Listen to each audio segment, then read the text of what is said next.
워킹맘들에게는 퇴사는 진짜 끝없는 고민의 연속이에요. 이대로 퇴사하고 회사를 안 다니면 어떨까? 지금 딱 퇴사 간접 체험 중인데 좋은 점이 정말 많거든요. 초등학교 1학년은 아이도 새로운 환경에 적응하느라 긴장하지만 학교에 대해 아무것도 모르는 엄마도 진짜 막막하더라고요. 다행히 예전에 쓰고 남겨둔 육아휴직이 있어서 이번에 육아휴직을 하게 되었어요. 하지만 기간은 딱 3개월이라는 거. 아이 낳고 육아휴직하고 6년 만에 다시 회사를 쉬는 거예요. 쉬기 전에는 진짜 상상만 해도 기분이 좋았어요. 그리고 3개월의 육아휴직은 항상 퇴사를 고민하던 저에게 퇴사 후의 삶을 미리 살아볼 수 있는 기회가 되었어요. 회사 다닐 때 제 하루 일과는요, 아침 5시 반에 일어나서 출근하고 6시 반에 집에서 나와서 버스 타고 지하철 타고 8시에 회사 업무 시작해서 5시에 퇴근, 집에 와서 저녁 먹고 아이와 놀다가 아이 재우면 하루가 마무리되었어요. 이렇게 6년 동안 매일같이 바쁘고 정신없이 살던 저였는데 휴직을 하니까 갑자기 세상 여유로워지더라고요. 초등학교 1학년이면 아이가 눈 깜짝할 사이에 집에 온다는데 저한테는 금방이 아니었어요. 회사에 있을 때는 각종 회의에 시달리는 오전 시간이 휴직을 하니까 온전히 나만의 시간이 되었어요. 지금 휴직한 지 한 달이 지났는데요. 와, 진짜 넘치게 여유가 생겨서 너무 좋아요. 일단 매일 아침, 저녁 지하철에서 낑겨 있는 걸 더 이상 안 해도 되고요. 매일 아팠던 목, 어깨도 이제 안 아파요. 일교차가 심한 요즘 시기에는 코랑 목이 안 좋아서 이비인후과를 한 달 내내 다녔는데 휴직하고 한 달 동안 병원을 한 번도 안 갔어요. 그리고 시간적 여유가 생기니까 마음의 여유가 정말 넘쳐날 수밖에 없더라고요. 일할 때는 회사, 가족 딱 2개밖에 못 봤는데 여유가 생기니까 다른 것들을 돌아보게 돼요. 못 만났던 친구도 만나고 좋아했던 요리도 다시 시작하고 사실 아이 친구 엄마들과의 수다가 예전에는 무의미하게 느껴지고 힘들었었는데 이제 재밌어요. 육아휴직 후에 초반에는 심심했어요. 아이 학교 보내고 오전 시간 동안 할 게 없더라고요. 그래서 혼자 영화도 보고 쇼핑도 하고 마사지도 받고요. 그렇게 딱 일주일 하다 보니까 제 시간을 노는 데만 쓰고 있는 게 더 이상 아까워서 못 그러겠더라고요. 그만 놀고 정신 차리고 퇴사 준비하자 마음을 먹고 유튜브를 시작했어요. 그리고 아이 친구 엄마와 함께 독서 모임도 시작했고요. 이대로 퇴사하고 회사를 안 다니면 어떨까? 지금 딱 퇴사 간접 체험 중인데 좋은 점이 정말 많거든요. 아침에 지하철에 낑겨 있지 않아도 되고, 낮에 헬스장 가서 운동도 하고, 스트레스 안 받으니까 아프지 않아서 병원 안 가도 되고, 남편과 아이한테 좋은 재료로 좋은 음식도 직접 해줄 수 있고, 아이와 함께 있는 시간이 늘어나서 좋고, 이렇게 더 많은 이유들이 있었어요. 퇴사하면 좋을 것 같은 점은 100가지도 더 나오더라고요. 그렇게 휴직이라는 좋은 시절을 한 달 보내고 25일이 되었어요. 매월 25일은요, 제 월급날인데요. 어떤 일이 있었을까요? 통장에 찍히는 월급이 갑자기 안 찍혀 있어요. 카드값은 더 나가는데 수입은 0원. 보는 순간 퇴사할 마음이 싹 사라지더라고요. 하루 종일 회사에서 일할 때는 회사에서 밥 주고 간식 주고 그러니까 식비도 별로 안 들고 시간이 없으니까 쇼핑하고 뭐 그럴 시간도 없어서 돈을 별로 안 쓰게 되었는데요.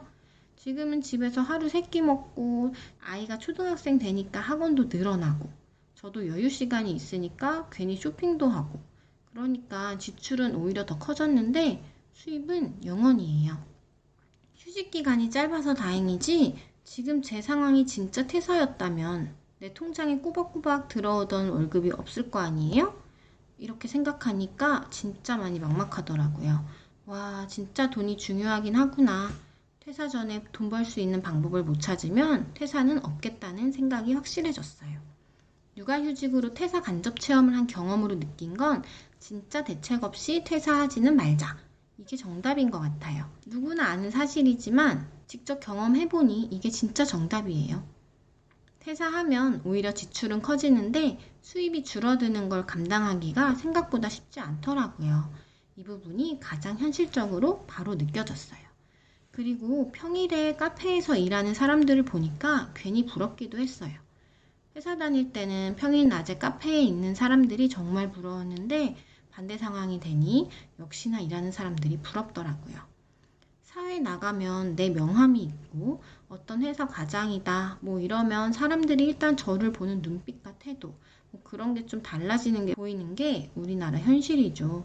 퇴사를 하게 되면 내 이름이 불려지지 않고 어떤 아이의 엄마가 되는 거예요. 이미 저는 길거리에서 누구누구 엄마로 불리고 있거든요. 대부분의 엄마들과 인사를 하고 얘기는 하지만 제 이름을 아는 엄마는 별로 없어요. 그리고 나중에 아이가 엄마는 왜 회사 그만뒀어? 물어봤을 때 뭐라고 해야 할까요? 너 키우느라 그만뒀다고 하면 좋아할 아이가 얼마나 있을까요?